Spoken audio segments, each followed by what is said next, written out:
તમારી સાઈડ તો પહેલી વાર થયો, બહેનોની સાઈડ ઓલી બાજુથી એક પંખો દરરોજ એમ કરે, પણ મેં જોયું એકેય માતાજી હલતી નથી, કારણ કે એનું ધ્યાન કથામાં હોય.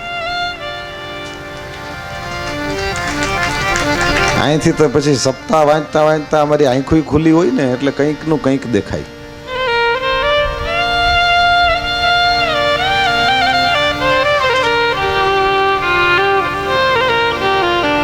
ગજેન્દ્ર હાથીનો પગ એક મગરે પકડ્યો. હાથીએ પગને હલાવ્યો, એને એમ થયું કે કોઈને ખબર નથી આ કોનો પગ પકડ્યો છે. જરાક આમ પોતાના પગને હલાવ્યો, પણ ઓલું પાણીનું પ્રાણી જ્યાં જે રહેતું હોય ત્યાં એનું જોર હોય. આ બધા દુકાને હોય એટલે એનું દુકાને જોર હોય, આ બધા ઘરમાં રહે એટલે એ લોકોનું ઘરમાં જોર હોય ને. તો પછી જે જ્યાં રહેતા હોય ત્યાં એનું જોર હોય.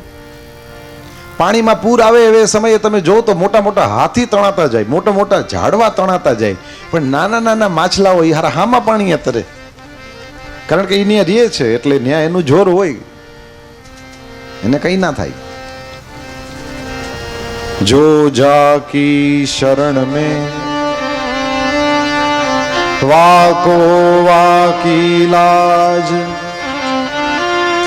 मछली तो जल में तरे बही जात गजराज, बही जात गजराज. પાણીનું પ્રાણી છે મગર, એટલે એને જોરથી કચકચાવીને એનો પગ પકડ્યો છે ને, એટલે પહેલું કામ એ થયું કે ઓલી જે જલક્રીડા હાલતી હતી ને ફુવારા, એ બંધ થયા. ધ્યાન પડ્યું એના ઉપર કે શું છે, પણ એટલું બધું કાદવ કરી નાખેલો એ લોકોએ કે દેખાણું નહીં કે કોણે પગ પકડ્યો છે. ગજેન્દ્ર હાથી માંડ માંડ કરીને એની સાથે લડતો લડતો લડતો બહાર નીકળ્યો, ત્યારે જોયું કે વિશાળ મગર. હાથીએ જોઈ રહ્યો, જ્યાં એ ગજેન્દ્ર જોરથી બળ કરીને એ મગરને બહાર ખેંચીને લઈ આવ્યો, મગરને ક્રોધ આવ્યો છે અને એને વધારે જોરથી કચકચાવીને હાથીના પગને પકડ્યો ને એટલું બધું જોર કર્યું, આખા હાથીને ખેંચીને અંદર લઈ ગયો. હાથીએ જોઈ લીધું કે સામે છે એ કોઈ સામાન્ય નથી, મારા જેવો જ બળિયો છે, મને ખેંચીને પાછો પાણીમાં લઈ જાય એટલે એની તાકાત કેવી હોય. પણ હવે ગજેન્દ્ર પણ હાચી આવી ગયો કે તો હું દેખાડી દઉં, હું કઈ કમ નથી ને. એ વળી પાછો એની સાથે લડવા માંડ્યો, જોર જોરથી અવાજ કરે અને આખું જંગલ ધણધણે, અને એમાં વળી પાછો ઓલા મગરને ખેંચીને બહાર લઈ આવ્યો. એની ઉપર પગ મૂકીને એને મારવાની કોશિશ કરે, પરંતુ મગરે વળી પાછો કચકચાવીને એના પગને પકડ્યો ને એટલું જોર કર્યું કે હાથીને બીજી વાર પાણીમાં અંદર ખેંચી ગયો. વળી હાથી બહાર ખેંચી આવે, વળી મગર ખેંચીને અંદર લઈ જાય. ભાગવતજીમાં લખ્યું છે 1000 વર્ષ સુધી લડ્યા.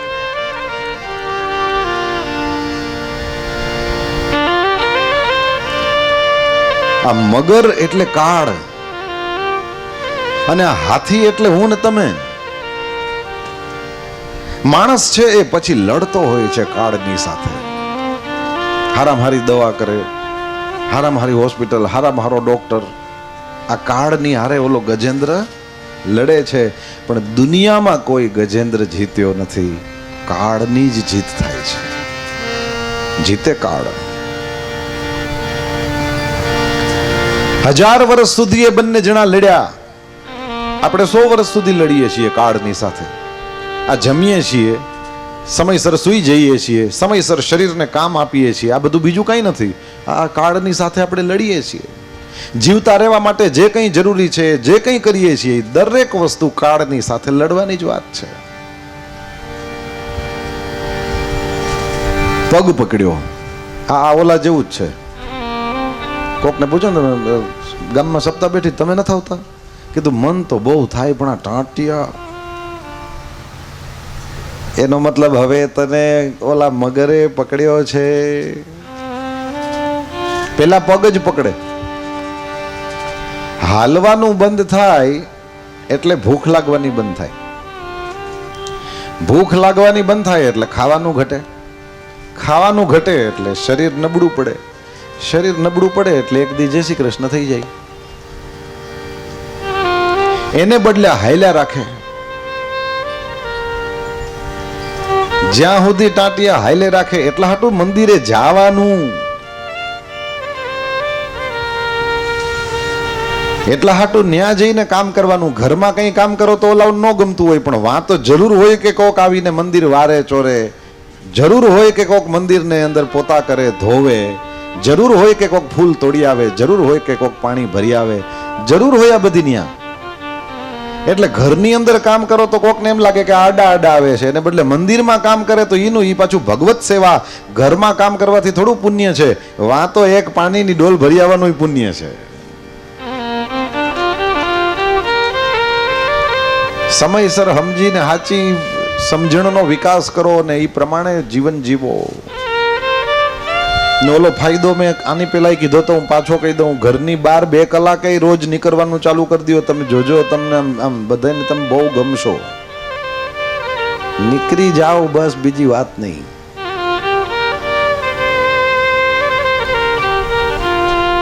વાલા લાગે. ટાંટિયા હાલતા રહે તો ભૂખ લાગે, ભૂખ લાગે તો જ ખોરાક પચે, ખોરાક પચે તો જીવતા રહીએ. શરીર જ્યાં સુધી ચાલતું રહે છે ત્યાં સુધી જ શ્વાસ ચાલતા રહે છે. શરીર ચાલતું બંધ થાય તો શ્વાસ ચાલતા. જબ તક તુમ્હારે પાંવ ચલેંગે તબ તક तुम्हारी सांस चलेगी. પેલા વેલા પગ પકડે છે. ગજેન્દ્ર હાથીએ જ્યાં જોર જોરથી રાડું નાખવા માંડ્યો અને એની સાથે લડવા માંડ્યો, તરત જ હાથણીઓએ જોયું કે આને તો કંઈક કોકે પકડ્યો છે, એટલે પોતે પણ પછી ઓલો આનંદ પ્રમોદ હાલતો તો એ બધો બંધ થયો. અને હાથણીઓ પોતાની સૂંઢ લાંબી કરે, હાથીને આપે. હાથીએ પોતાની સૂંઢ લાંબી કરી અને હાથણીઓ એને ખેંચવાની કોશિશ કરે, પરંતુ એક સમયે મગરે એટલું જોર કર્યું કે હાથણીઓ સહિત હાથી ખેંચાણો. અને એ સમયે બધી હાથણીઓ એકબીજીની સામે જોયું કે હવે આ જવાનો છે, મૂકો. સમજાણું ને? આ તમારા હતવારામાં તો નહીં હોય, પણ લુહાણામાં તો, લોહાણા જ્ઞાતિમાં તો હાથી અટક હોય.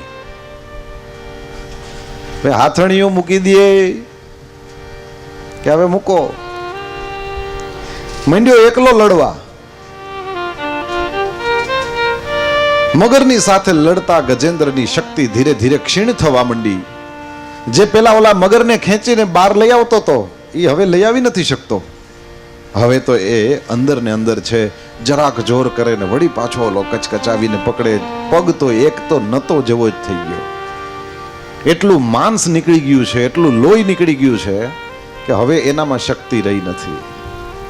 જોર જોરથી ચિત્કાર કરે પણ કોણ બચાવે? ન્યા કોઈને કોઈ બચાવી શકતું નથી. બધાય આઘા વહી ગયા. હો ભાઈ, આ શું છે ખબર? હોસ્પિટલમાં તો સારી હોસ્પિટલમાં લઈ ગયા હોય આમ તેમ બધું બરાબર, પણ પછી ઓલા હોસ્પિટલમાં ડોક્ટર બોલાવે તમને, મેડિકલ શું કહેવાય, ઇન્સ્યોરન્સ છે એમ પૂછે, વીમો ઉતરાવ્યો છે કઈ માંદા પડે એનો?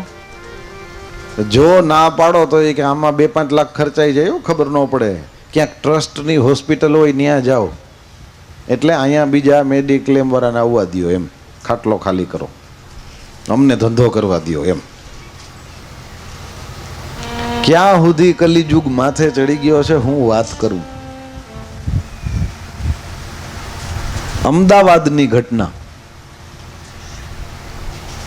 મળદા ઉપર ઓપરેશન કર્યું ને એનો ચાર્જ લખ્યો, બોલો બિલમાં. મરી ગયેલા માણસ ઉપર ઓપરેશન કર્યું. તો પકડાણું કેવી રીતે? તો કે પકડાણું એવી રીતના કે જે બાપા ગુજરી ગયા એમ પછી ઓલાવે ઓપરેશન કર્યું એનો ચાર્જ લખી નાખ્યો, અને પછી બિલમાં એ ચાર્જ લખીને કે અમે બચાવી ન શક્યા. ઓલા એનો દીકરો પરદેશ થયો તો એણે કીધું કંઈ વાંધો નહીં, ન બચાવી શક્યા તો હવે આપણે એમાં હાલે નહીં, હવનું આયુષ્ય છે. પણ મારા બાપાની ઈચ્છા એવી હતી કે એના શરીરનું ઓલા આ જે ડૉક્ટરનું ભણતા હોય એને દેહદાન, એ શરીર એને આપી દેવામાં આવે અને એ શરીરની રચનાઓથી છોકરા ભણે. તો એવી રીતે નેત્રદાન થાય છે, અંગોનું દાન થાય, કિડની આપી દેતા હોય, હૃદય આપી દેતા હોય, આવી રીતના કરતા હોય છે લોકો.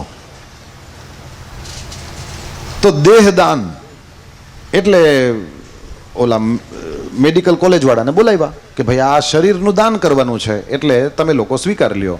ઓલા આવ્યા અને એ લોકોએ કીધું કે અમે આ ન લઈએ. કેમ ન લ્યો? કીધું અમે આને અમારી રીતે ચેક કર્યું, આ 24 કલાક પહેલા મરી ગયો છે,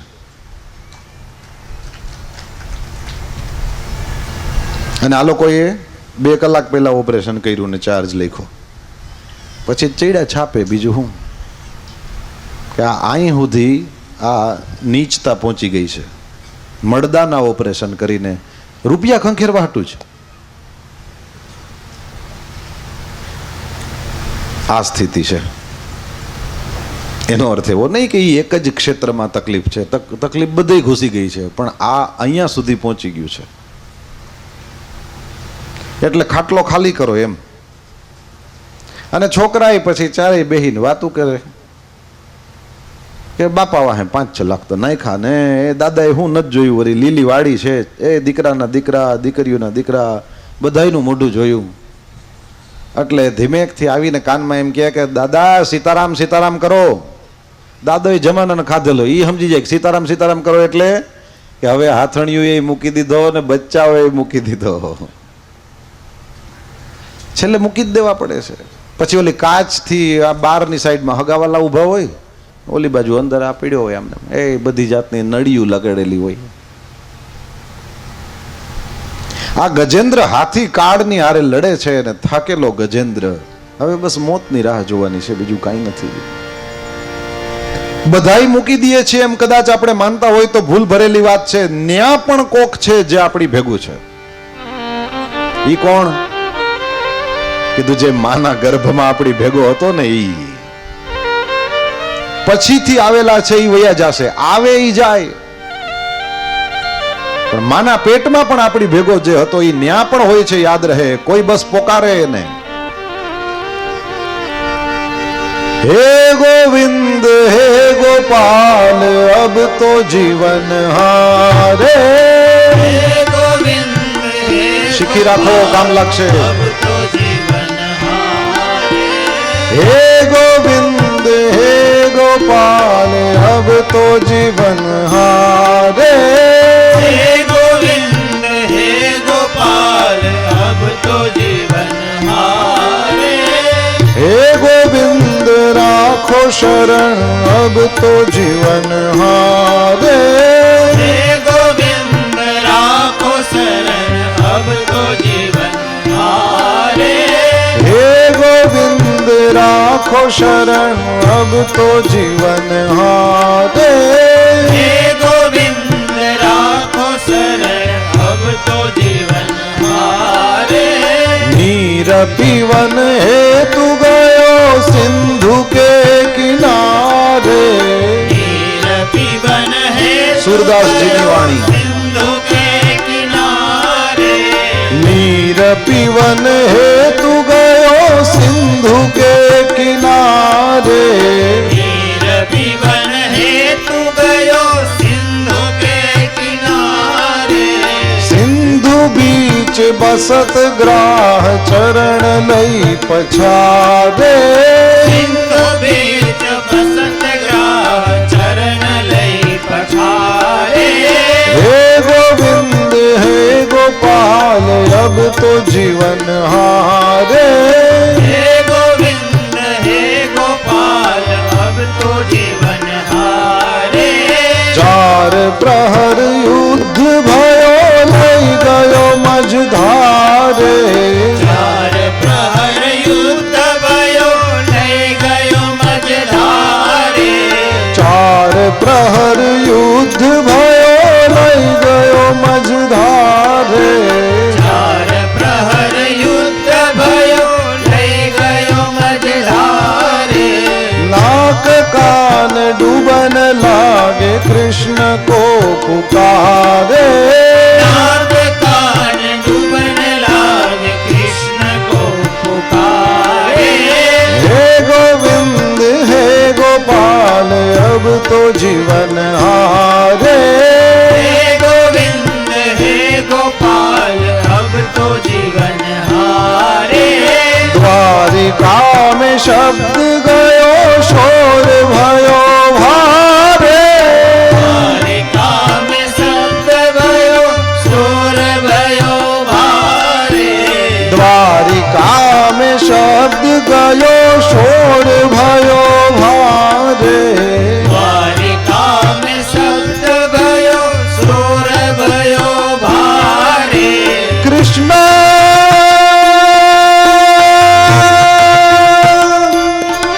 हे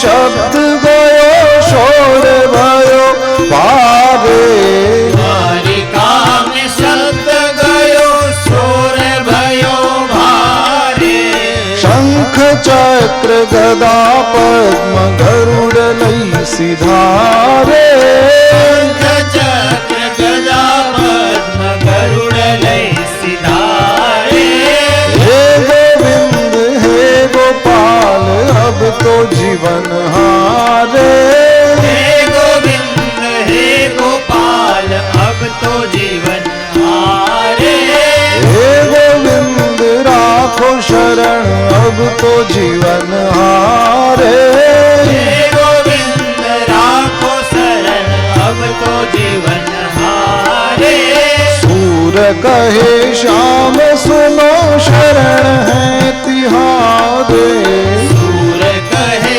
श्याम सुनो शरण है तिहारे सूर कहे श्याम सुनो शरण है तिहारे सूर कहे श्याम सुनो शरण है तिहारे अब की बार पार करो नंद के दुलारे अब की बार पार करो नंद के दुलारे हे गोविंद हे गोपाल अब तो जीवन हारे हे गोविंद हे गोपाल अब तो जीवन हारे हे गोविंद राखो शरण अब तो जीवन हारे हे गोविंद राखो शरण अब तो जीवन हारे जय जय श्री कृष्ण चंद्र नंद के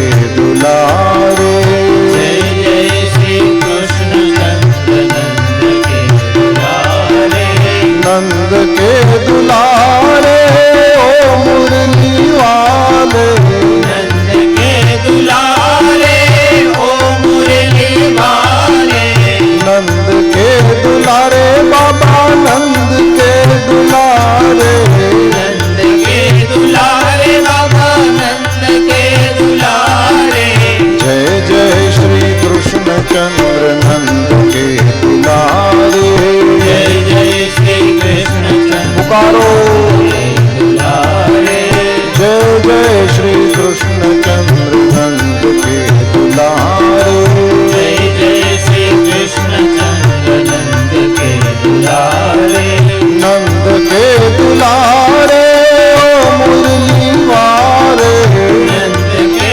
दुलारे ओ मुरली वाले ओ मुरली वाले संत रखवारे ओ मुरली वाले संत रखवाले जय जय श्री कृष्ण चंद्र नंद के दुलारे जय जय श्री कृष्ण चंद्र नंद के दुलारे जय जय श्री कृष्ण चंद्र नंद के दुलारे जय जय श्री कृष्ण चंद्र नंद के दुलारे जय जय श्री कृष्ण चंद्र नंद के दुलारे जय जय श्री कृष्ण चंद्र नंद के दुलारे जय जय श्री कृष्ण चंद्र नंद के दुलारे जय जय श्री कृष्ण चंद्र नंद के दुलारे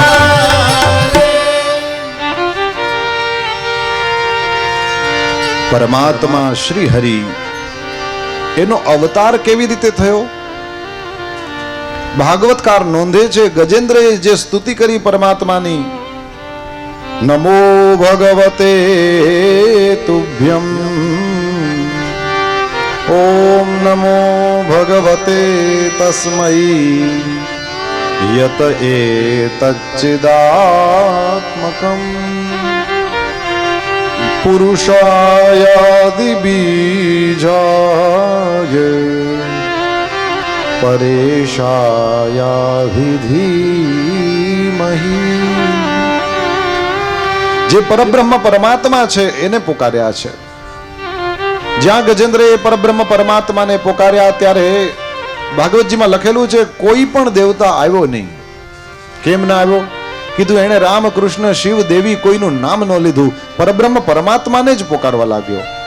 બધા એકબીજાની સામે જોવે, મારું નામ તો લેતો નથી, હું શું કામ જાઉં? જ્યારે કોઈ દેવતા ના આવ્યા એ સમયે પરબ્રહ્મ પરમાત્મા, કેમ કે સમસ્ત દેવતાઓનું સ્વરૂપ છે એટલે ભગવાન શ્રી હરિ પોતે પધાર્યા. હા કહેતા લક્ષ્મીજી, થી કહેતા ગજરાજ. આપણે તો એવું કહેવાય છે, લક્ષ્મીજીએ ભગવાનને ગજેન્દ્રએ જ્યાં પોકાર્યા ત્યાં લક્ષ્મીજીએ પૂછ્યું કે જાઓ છો ક્યાં, આટલા જલ્દી કેમ ઊભા થયા? એમાં હું હાથીને બચાવવા જાઉં છું, આમ ભગવાન બોલ્યા છે. અને એ પરમાત્મા જ્યાં હાથીને બચાવવા જાઉં છું એમ બોલ્યા, એમાં હા બોલ્યા ને ત્યારે લક્ષ્મીજી પાસે હતા, પણ થી કીધું ત્યાં પહોંચી ગયા હતા. એટલે યાદ રાખજો, ભગવાન કે ઘર દેર ભી નહીં અંધેર ભી નહીં. ઘણા એમ કે મોડું થાય પણ અંધેર નથી. મોડું હેનું થાય? મોડું થયું હોય તો દ્રૌપદીએ કૃષ્ણને પુકારવામાં મોડું કર્યું છે. એને જ્યાં સુધી એમ હતું કે હું મારી જાતે મને બચાવી લઈશ, ત્યાં સુધી ભગવાને ધક્કો ના ખાધો. અને જેવા ભગવાનને પોકાર્યા એવે સમયે તો પરમાત્મા તુરંત પ્રગટ થયા છે. મોડું કર્યું હોય તો ગજેન્દ્રએ કર્યું છે. 4 પ્રહર યુદ્ધ ભયો, એ યુદ્ધ હું કામ કર્યું? ભગવાનને પોકારી લીધા હોત સમયસર તો પરમાત્મા તુરંત આવી જાત. આયે આધે નામ. સુરદાસજીની વાણી. ઓલો આપણે ભૈરવી મંગાય ને એ રીતના. निर्बल के बलराम सुनेरी मैंने, निर्बल के बलराम. निर्बल के बलराम सुनेरी मैंने, निर्बल के मालकंसની છાટમાં આ ચાલુ કરવું. निर्बल के बलराम सुनेरी मैंने, निर्बल के बलराम. नाम છે निर्बल के बलराम सुनेरी मैंने, निर्बल के बलराम. जब लग गज बल अपनो बरत्यो, जब लग गज बल अपनो बरत्यो, नेक सर्यो नहीं काम, नेक सर्यो नहीं काम. निर्बल हुए बलराम पुकारो, निर्बल है बलराम पुकारो, आए आधे नाम सुनेरी मैंने, आए आधे नाम सुनेरी मैंने, निर्बल के बलराम. निर्बल के बलराम सुनेरी मैंने, निर्बल के बलराम. निर्बल के बलराम. निर्बल के बलराम. પરમાત્મા શ્રી હરિ કેટલી વારમાં પ્રગટ થયા? અહીંયા સુરદાસજીએ કહ્યું છે, આયે આધે નામ. ભગવાનનું ગમે એવડું મોટું નામ વિચારી લ્યો, એ અડધું બોલ્યો ને ત્યાં સુધીમાં આવી ગયા હતા. જેમ ભગવાન હાથી બોલ્યા, એમાં હા બોલ્યા ત્યારે લક્ષ્મીજી પાસે હતા, નથી બોલતા પહોંચી ગયા. એટલે ભગવાન પણ હાથીનું અડધું નામ બોલ્યો ત્યાં આવી ગયા હતા. હાથી આખું નતા બોલ્યા, હા બોલ્યા ત્યારે લક્ષ્મીજી પાસે વૈકુંઠમાં હતા, થી બોલતાની સાથે પહોંચી ગયા હતા. એવી રીતના ગજેન્દ્રએ પણ ભગવાનનું અડધું જ નામ લીધું હતું ને ત્યાં તો પહોંચી ગયા હતા. ભગવાનને ત્યાં કોઈ પણ પ્રકારનું મોડું થતું જ નથી. આપણામાં ધીરજ નથી. તકલીફ બધી આઈ છે. આપણે પહેલે દિવસે બીજે દિવસે ચર્ચા કરી ગયા હતા ને, બધાને એમ થાય કે મારા બાપામાં અકલ જ નથી. પણ બાપામાં કેટલી અકલ હતી ભાન આવે ત્યાં સુધી બાપાનો ફોટો હોય. પેલા એમ થાય કે એને કઈ ભાન નથી પડતી, ધીરે ધીરે થાય વાત સાચી હતી હોય એની. પછી એમ થાય કે ના ના, આ તો મારા બાપા તો સંત જેવા હતા, પણ ત્યાં સુધીમાં એ સંતનો ફોટો હોય ખાલી. હોશિયાર છે છોકરાઓ, જે પોતાના માતા પિતાના શ્રમને સમજી શકે છે અને એ કરે છે બરાબર છે એવો ભરોસો રાખીને એની વાતને માને છે અને તદનુસાર આચરણ કરે છે. બાકી મોટે ભાગે આમ જ હોય, એમાં આમ બાપામાં તો અક્કલ જ નથી. એ પોતે બાપો થાય તેથી ખબર પડે કે ના, એનામાં જ અક્કલ હતી, આપણામાં નહોતી, આપણામાં નહોતી. પણ ત્યારે પછી એની વાતને માનવા સિવાય બીજો કોઈ ઉપાય વૈધો ન હોય. ત્યારે તમે સાચા હતા એમ કહેવા માટે પણ બાપા હાજર ન હોય. હોશિયાર છે માણસ જે સમયસર સમયના અનુસાર કામ કરી લે છે.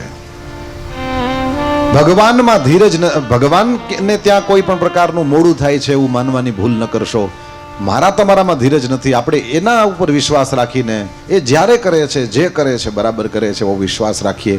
આપણને ગમતું હોય એવું થાય ત્યારે સમજી લો આપણે કરેલા સત્કર્મનું ફળ મળે છે. અને આપણને ગમતું હોય એવું ન થાય તો તરત જ સમજી લો ભગવાન આપણને ઘડે છે. દરેક વસ્તુ જીવનમાં આપણને ગમતી હોય એવી ન બને. પણ એક વખત એ હથોડા ટાંકણાનો માર એ પાણો સહન કરી લે ને તો એક સુંદર મૂર્તિ બને, ગામ આખું એને માથું નમાવે. પણ જે ટાંકણાના મારથી ભાગે, જે હથોડીના મારથી ભાગે, એ મૂર્તિ ન બને, પછી કદાચ પગથિયા બને, બધા એની માથે પગ મૂકીને જાય. જેણે ટાંકણાના માર સહન કર્યા છે એ જ, નહીતર બે એક જ ખાણમાંથી નીકળેલા પાણા હોય, પણ એક પગથિયા બને અને એક એ મૂર્તિ બને. એમ જેણે જેટલો વધારે માર ખાધો, જેણે જેટલો વધારે તાપ સહન કર્યો, એ સોનાના ઘરેણા કોઈ રાજરાણીઓના ગળામાં પહેરાતા હોય છે. તો ભગવાનને ત્યાં કોઈ પણ પ્રકારનું મોડું થતું જ નથી. મારા ને તમારામાં ધીરજ નથી, બસ આટલી વાત છે. ભગવાન શ્રી હરિએ ચક્ર છોડીને મગરનું માથું કાપ્યું છે. મગરના શરીરમાંથી પણ એક પુરુષ પ્રગટ થયો, હાથીના શરીરમાંથી પણ એક પુરુષ પ્રગટ થયો. બંને જણાએ પોતાના પૂર્વજન્મની વાત કરી. મગર બન્યો તો એ હુહુ નામનો ગંધર્વ હતો. શું નામ હતું એનું? હુહુ. ગજબ છે ને આની ફઈને નામ કેવું રાખ્યું, હુહુ. આ તો અહીં પૂરું નથી થતું. હજી એનો ભાઈ હતો, એનું નામ હા હા હતું. હા હા ને હુહુ, આવા બે ભાઈઓ હતા ગંધર્વ. ગાવાનું બધું સારું આવડે બેયને, દેવતા કહેવાય. નામ રાખવામાં ખબર નહીં, ફઈબા કંઈક ભૂલ કરી ગયા લાગ્યું. હુહુ એક દી ગંધર્વીઓની સાથે રમતો હતો પાણીમાં. દેવલ ઋષિ સૂર્યનારાયણ અર્ઘ્ય દાન કરતા હતા ને એમાં આણે ઋષિના પગ એ પકડ્યા. ઋષિએ પોતાના પગને છોડાવવાની કોશિશ કરી, પરંતુ પેલા એ વધારે જોરથી પકડ્યા. એ સમયે ઋષિએ શ્રાપ આપ્યો, કોણ છે આ મગર જેવો મારા પગ પકડીને અંદર પાણીમાં પીડ્યો છે? તો અહીંયા મોઢું બહાર કાઢ્યું. ચમત્કાર જોવે એટલે નમસ્કાર કરે, સીધા પ્રેમથી ન સમજે. મહારાજ માફ કરો. માફ કરવાનું કંઈ આમાં આવતું નથી. એવી રીતના મેં છોડાવવાની કોશિશ કરી પગને, તો એને પગે લાગવું હોય તો બારે નથી લાગી શકતો. નદીમાં અંદર પગ પકડે. કીધું અમે બધા રમતા હતા. કીધું રમતા હતા તો એ તું ગંધર્વીઓની સાથે રમે છે તો એ એક યુવાન સ્ત્રી ગંધર્વી જે છે એના પગ અને એક વૃદ્ધ ઋષિના પગમાં કંઈ ફેર નહીં. અને બીજું બધું ઠીક છે, એ બધી જાંજરા પહેર્યા, મેં પહેર્યા છે. મારા પગને તે પકડ્યા ત્યારે તને પાકી ખબર હતી કે હું સ્ત્રી નથી, તારી ગંધર્વી નથી. તે હાથે કરીને મશ્કરી કરવા માટે જ પગ પકડ્યા ને પછી અપરાધ થાય એટલે સજા થાય. પછી ઓલો સમજી ગયો કે હવે આમાં બહુ દલીલ કરવામાં મજા નથી, એટલે કીધું હું ક્યારે છૂટીશ, એ કૃપા કરો. ત્યારે ઋષિએ કીધું કે ત્રિકૂટ પર્વતની તળેટીમાં એક સરોવર છે, એમાં મગર બનીને પડ્યો રહેજે. એક દી એક મોટો હાથી આવશે, એને તું મૂકતો નહીં, નહીતર તું છૂટીશ નહીં. જો એને છોડી દઈશ તો તું કોઈ દી છૂટીશ નહીં. એટલા હાટું ઓલો હાથી ગમે એવી મહેનત કરે આ મૂકે. બાકી મગર થોડા હાથીના શિકાર કરે, અને કરે તો ફાટી ન પડે, એ ખાઈ હગે. મગર કઈ હાથીના શિકાર ન કરે, પણ મૂળ તો પોતાને છૂટવું હતું એટલા હાટું પકડ્યું હતું. એમ સંસારમાં એવું જ છે બધું. હકીકતમાં માણસ પોતાનું કામ કરતું હોય. આપણને એમ લાગે આમ વાલા થઈને ફોટા પડાવે, એમાંય હવારત હોય. એમાંય કઈ સ્વાર્થ સિવાય કઈ ના હોય.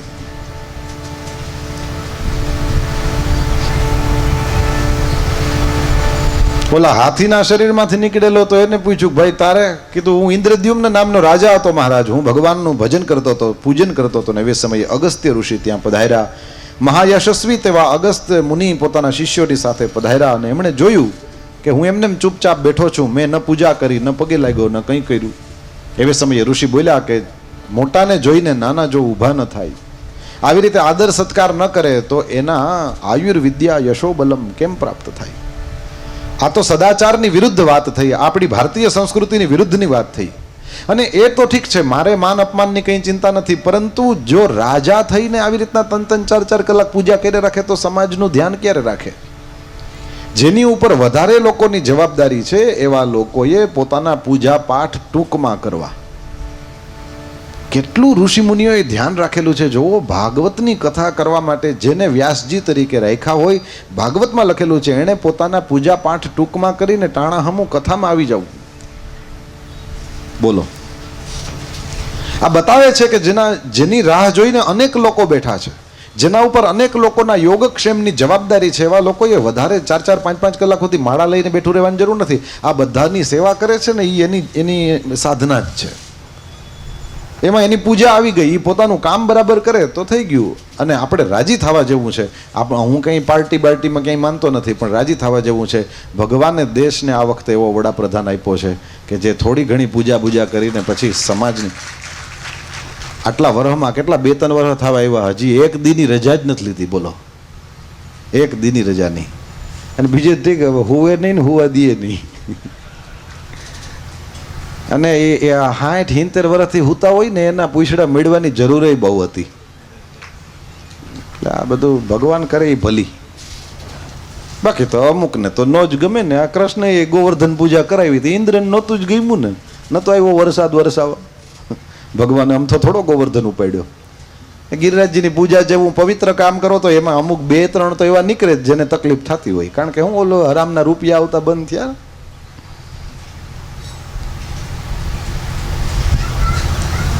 સ્વાભાવિક રીતે અમુકને તો એની તકલીફ થવાની હોય, એ થાય જ. બાકી આ દેશનું સદભાગ્ય છે, લોકોએ સપોર્ટ કર્યો છે. એની મેળે જ થોડાક વર્ષની અંદર આપણે જોશું એના જે મીઠા ફળ છે પ્રાપ્ત થશે. ભાઈ સાહેબ, દરરોજ હાવેણી લઈને રૂમ વાર નાખો ને તો એ 5-10 મિનિટમાં પતી જાય.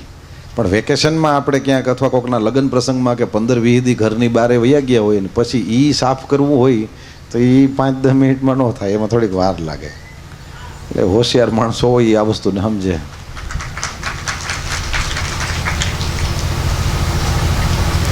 આ વસ્તુ છે. તો જેના ઉપર અનેક લોકોની જવાબદારી છે એવા માણસોએ બહુ ઝાઝા કલાક સુધી એ જપ પાઠ નથી કરી રાખવાના. એ આ જે સંસારની સેવામાં લાગેલો છે, પોતાના પ્રજાની સેવામાં લાગેલો છે, એ જ એના માટે બરાબર છે. હાથીની જેમ બેઠો રહ્યો, હાથી થઈ જાઓ, અગસ્ત્ય મુનિએ શ્રાપ આપ્યો છે. અને પછી આ શ્રાપ મુક્તિની ચર્ચા પણ કરી. અત્યારે અહીંયા પરમાત્મા શ્રી હરિ પધાર્યા અને ભગવાન શ્રી હરિએ ગજેન્દ્રને કીધું કે જે મને, તને, આ સરોવરને, આ પહાડને, આ ગુફાને, આ જંગલને અને આ વાંસના જંગલને, અથવા તો આ બધા જેટલા બ્રહ્માજીનું ઘર જે પુષ્કર છે એ, અથવા તો મહાદેવનું ઘર કાશી છે એ, અથવા તો કૈલાસ કે સત્યલોક અને ક્ષીરોદમ જે ક્ષીરસાગર છે એને, કેટલી મોટી લાઈન છે. શ્વેત દ્વીપને, શ્રીવત્સને જે ભગવાનની છાતીમાં જે સોનાની રેખા છે એને, કૌસ્તુભ મણીને, ભગવાનની વનમાળાને, ભગવાનની ગદાને, ભગવાનના સુદર્શન ચક્રને, ભગવાનના પાંચજન્ય નામના શંખને, ભગવાન શ્રી હરિનું જે વાહન છે ગરુડજી એને, જે ભગવાનની કલા સ્વરૂપે શેષ નારાયણ છે એને, જે ભગવાનની પત્ની છે, ભગવાનના આશ્રયે રહેલી શ્રી લક્ષ્મીજી છે એને, બ્રહ્માજીને, નારદજીને, શંકરને, પ્રહલાદને, મત્સ્યકૂર્મ, વરાહ વગેરે ભગવાને અવતારો લઈને જે કર્મ કર્યા છે એને, અને સૂર્યનારાયણને, ચંદ્રમાને, અગ્નિને, ઓમકારને, સત્યને, ગાયને, બ્રાહ્મણને, ધર્મને, ધર્મની જેટલી દક્ષની પુત્રીઓ એવી જેટલી પત્ની છે એને, ચંદ્રમાને, કશ્યપને, ગંગા, સરસ્વતી, નંદા, કાલિંદી, ઐરાવત, હાથી, ધ્રુવ, પછી 7 જે ઋષિઓ છે એને, અને પુણ્ય શ્લોક એવા જે માનવો છે એને, આમાંથી કોઈને પણ સવારના પોરમાં જો કોઈ વ્યક્તિ યાદ કરે, નિશાત્યયે એટલે પ્રભાતે, આ છે 4થા અધ્યાયનો 25મો શ્લોક. નિશાત્યયે સવારના પોરમાં ઉઠીને જો કોઈ વ્યક્તિ યાદ કરે, આમાંથી કોઈને પણ, તો લખ્યું છે તેષામ પ્રાણાત્યયે ચાહમ દદામી વિમલામ મતિમ, આમાંથી કોઈને પણ રોજ યાદ કરે તો એનો પ્રાણનો અંત થાય ત્યારે ભગવાને પોતે ગેરંટી આપેલી છે, હું એવા માણસને પ્રાણાંતે શુદ્ધ મતિનું દાન કરું છું. ગજેન્દ્ર હાથીને પણ કોઈ યાદ કરે તો પ્રાણાત્યયે શુદ્ધ વિમલામ મતિમ, એને શુદ્ધ મતિનું ભગવાન દાન કરતા હોય છે. આ રીતના ગજેન્દ્ર મોક્ષની કથા કહી. પછી પાંચમો રૈવત નામનો મન્વંતર ને છઠ્ઠો ચક્ષુષનો દીકરો ચાક્ષુષ મન્વંતર થયો છે. ત્યારે પરમાત્માએ સમુદ્ર મંથન કરાવ્યું છે. એ કથા છે. આપણે 10-15 મિનિટ માટે જલપાન કરી લો અને એ બાદ એ કથાના દર્શન કરીશું. કૃષ્ણ કન્હૈયા લાલ કી જય.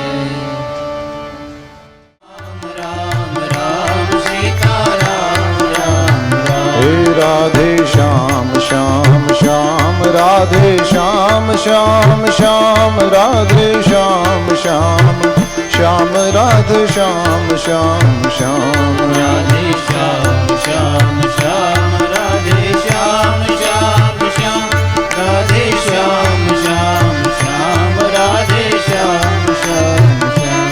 રાજા રામ રામ રામ સીતા રામ રામ રામ રાજા રામ રામ રામ સીતા રામ રામ રામ. રાજા રામ રામ રામ સીતા રામ રામ રામ રાજા રામ રામ રામ સીતા રામ રામ રામ. સીતા રામ રામ રામ સીતા રામ રામ રામ સીતા રામ રામ રામ સીતા રામ રામ રામ. સીતા રામ રામ રામ સીતા રામ રામ રામ સીતા રામ રામ રામ સીતા રામ રામ રામ. હે રાજા રામ રામ રામ સીતા રામ રામ રામ રાજા રામ રામ રામ સીતા રામ રામ રામ. રાજા રામ બોલો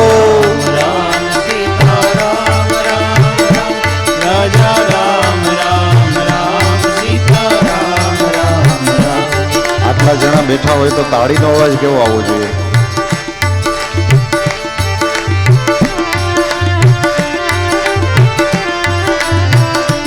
રાજા રામ રામ રામ સીતા રામ રામ રામ રાજા રામ જય હો. રામ સીતા રામ રામ રામ. રાજા રામ રામ રામ સીતા રામ રામ રામ રાજા રામ રામ રામ સીતા રામ રામ રામ. સીતા રામ રામ રામ સીતા રામ રામ રામ સીતા રામ રામ રામ સીતા રામ રામ રામ. હે સીતા રામ રામ રામ સીતા રામ રામ રામ સીતા રામ રામ રામ સીતા રામ રામ રામ. બોલવામાં શરમ રામમાં ના આવવી જોઈએ, હરામમાં આવવી જોઈએ. આપણે હરામ નથી બોલતા, રામ બોલીએ.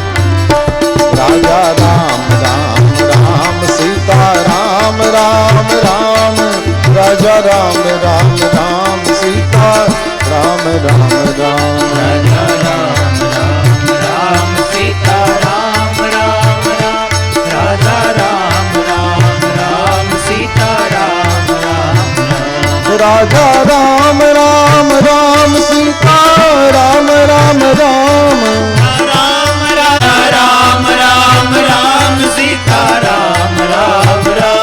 રાજા રામ રામ રામ સીતા રામ રામ રામ. રાજા રામ રામ રામ સીતા રામ રામ રામ. હે સીતા રામ રામ રામ સીતા રામ રામ રામ. સીતા રામ રામ રામ સીતા રામ રામ રામ. સીતા રામ રામ રામ સીતા રામ રામ રામ. સીતા રામ રામ રામ સીતા રામ રામ રામ. હે રાજા રામ રામ રામ સીતા રામ રામ રામ. રાજા રામ રામ રામ સીતા રામ રામ રામ. રાજા રામ રામ રામ સીતા રામ રામ રામ. રાજા રામ રામ રામ સીતા રામ રામ